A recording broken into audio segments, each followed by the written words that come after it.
So the Pirates started this week by promoting Jhostynxon Garcia to the majors, and we talked about how that was a very aggressive move for them, given that there's some opportunity in the outfield right now. And then later this road trip, they called up Wilber Dotel, who was one of their best minor league arms, someone who just a move to try to help the bullpen out. Well, this road trip has yet another promotion, and finally, it's a major league debut out of the bunch as Esmerlyn Valdez is going to the major leagues. Good morning, and welcome to OffBeat here on North Shore 9, presented by FanDuel. My name is Alex Stumpf, and this is a daily look at your Pittsburgh Pirates. The Pirates needed a big series in St. Louis. They won 2 out of 3. They did it with some new faces. Password, Jhostynxon Garcia comes in, has a couple hits, couple good swings with runners in scoring position, contributes, gets 2 starts. Wilber Dotel comes in, pitches the 8th, not his sharpest inning, but he got through it with minimal damage. The young kids contributed to the series win. But we also talked about how there is a lot of opportunity right now for young players, and why I like the Garcia promotion. Because with Ryan O'Hearn on the injury list for an extended period of time, they needed some pop. They needed some high upside potential. And I talked about how originally I thought maybe Tyler Callahan was going to be a candidate here. Callahan still ranks in the Pirates' top 30 prospects, but isn't nearly as high. He is the more veteran, someone that they liked for a while. Okay, usually 26. They in the past had called up players like that rather than maybe some higher upside players, given that you don't know how long the opportunity is going to be. Well, there seems to be some more opportunity in the outfield and maybe at first base, which is why they are calling up Asmerlyn Valdez. Obviously, right-handed hitter, could theoretically platoon with Spencer Horwitz. There's some reps in the outfield right there. I can see ways to get Valdez into the lineup a couple different ways here. And I think he is one of their best hitting prospects. He is someone who broke out last year. And it wasn't just because, oh, he hit a lot of home runs in Greensboro and then he continued to hit well in Altoona. No, it was because in the offseason, the Pirates player development team gave him drills. They challenged him in different ways to try to maximize the power that he has, to cut down on the whiffs, to cut down on the whiffs in the zone. And he took that in stride. One of those young players that wants to be great, worked hard, developed, cut down on the swing and miss, maximize some more of the power, and we saw a lot of that power in Indianapolis. He has 10 home runs already for Triple-A Indy.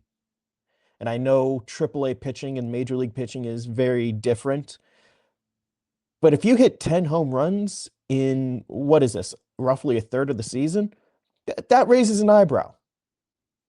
This is someone who has potential, I think, in the major leagues to hit 20 home runs if he was to be an everyday player. There's some pop in the bat, some pop from the right side, which is something that we've talked about. This Pirates team doesn't have a lot of at this given moment. There's upside there. He's hit 888 OPS in Triple-A this year. Not only that, I really like what he's doing against the breaking and off speed stuff. Like, take a guess. What is he hitting against off speed stuff? Which is going to be important for a right-handed hitter who could theoretically platoon with Horwitz at first base. You know, you're going to see a lot of left-handed pitchers. They're going to attack with off-speed stuff. So how do you handle the off-speed stuff? Well, he's hitting 292 with a 667 OPS, or 667 slugging percentage, excuse me. Okay, what about the breaking stuff? What else can he do? Well, also hitting 292 with a 458 slugging percentage.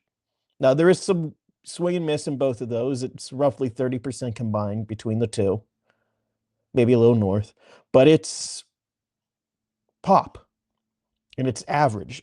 And there are ways that he can control the strike zone and create power. And there's opportunity up in the major league right now. So big year. You have a bit of a hole right now. Jose Negron of DK Pittsburgh Sports is reporting that it's Billy Cook who's getting optioned for Valdez. So you take away the glove outfielder for someone who's got more offensive upside. This is a team that needs to produce runs, could use more production from the bottom half of the lineup. Here's a candidate. He goes along with Garcia. Yeah, I really liked the Garcia promotion. I don't want to sound like I'm walking that back. I still really like it. And the reason why I liked it is like, okay, be aggressive with your top prospects. This is a big year. You're facing adversity. How do you get through it? Well, you look internally at this point of the season. Who do you promote? And whenever you looked at like Connor Griffin early in the year, where it's like, look, there's a chance for someone to make an impact on the left side of the infield. He's raw. He needs to continue to develop, but we think he gives us the best chance to pitch. That's why or to succeed. That's why the Pirates called up Connor Griffin. And now they're doing the same in the outfield. First with Garcia, now with Valdez. And whenever you see him play, you kind of get it. Like to throw a name out from almost a decade ago, I remember how a lot of people thought, man, Jose Osuna, he's going to put a lot of stuff together. But then he never really did. I see some of that, I guess, in Valdez, just for like my personal comp, but I feel more bullish on him than I ever did about Jose Osuna. He can help out at first base. He can help out in the outfield. He can provide just some pop. And you could kind of pick and choose battles between him and Garcia right now on how much you want to use them. Garcia isn't too far removed from the injured list with lower back issues. That's something that can tend to get cranky over a little bit. So maybe you don't want to start him 6-7 times a week. There's some reps there. There's reps at first base whenever there's a left-handed pitcher there. There's reps at DH theoretically. And all that stuff basically comes down to he can make the team better. So why not promote him? We're going to take a quick break here. We'll be right back. This episode is brought to you by IQ Bar, our exclusive snack hydration sponsor. IQ Bar protein bars, IQ Mix hydration mixes, and IQ Joe mushroom coffees are the delicious, low-sugar, brain and body fuel you need to win your day. The Ultimate Sampler Pack is a great way for you to try all IQ Bar products and flavors. You get 9 IQ bars, 8 IQ Mix sticks, and 4 IQ Joe sticks. All IQ Bar products are clean label certified and entirely free from gluten, dairy, soy, GMOs, and artificial ingredients. With over 20,000 5-star reviews and counting, more people than ever are fueling their lifestyles with IQ Bar's brain and body boosting bars, hydration mixes, and mushroom coffees. The Ultimate Sampler Pack includes all 3. My personal favorites so far have been the almond butter chip and the iced tea lemonade hydration mix. It's just really full of flavor. I love starting my day with it, and I couldn't imagine starting my day with anything else other than IQ Bar products. Right now, IQ Bar is offering our podcast listeners 20% off all IQ Bar products, including the Ultimate Sampler Pack, plus free shipping. To get your 20% off, text MLB to 64,000. That's MLB 64000. Message and data rates may apply. See terms for details. The first time I met Asmerlyn Valdez was a little less than a year ago, shortly after he got promoted to Double-A Altoona. And we're talking, and I just kind of noticed, like on his arm, he had a couple, small tattoos, and one of them was an outline of a crown. And I asked him about it, and he responded saying, I kind of feel like the king. And I love that. I mean, he was joking, with it, but I really liked that. And, it's a good little taste of like the type of personality he has, because this is a dude that I have always seen him smiling. He is happy to be at the ballpark. He's good for a clubhouse. He is good just for the morale of the team. He is someone who wants to be great, who wants to celebrate said accomplishments. Like his social media game last year was one of the first times I kind of drew attention to him whenever he's, hitting all these home runs and, celebrating on, retweeting and having that type of fun with it. It's like, you know what? It's nice to see a little bit of personality there. And I think there's a lot of that type of stuff that he's going to be popular. He has the potential to be a very popular player in Pittsburgh. He, has the right attitude. He has the talent. We in Pittsburgh, speaking as a Yinzer myself, we tend to gravitate to players who have untraditional names. I don't know if that's the best way to put it, but we love the Roethlisbergers and the Palomalus and the Malkins and like Evgeny's, those types of, whenever you have a name that you don't normally see in the phone book, I guess you could say, like Yinzers liked gravitating to that too.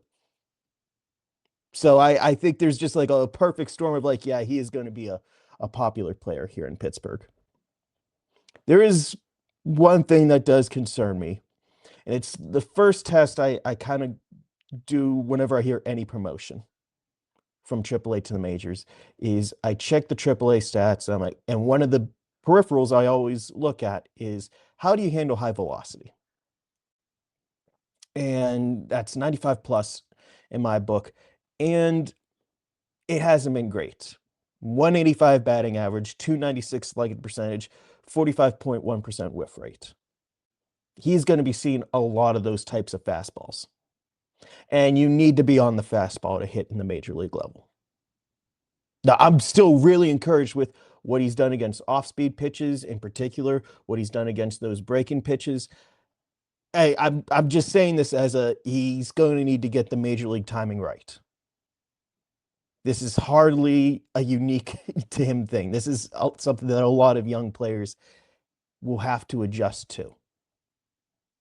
But whenever he has that positive mindset that, he's excited to be here, I think that's going to help as he handles that transition.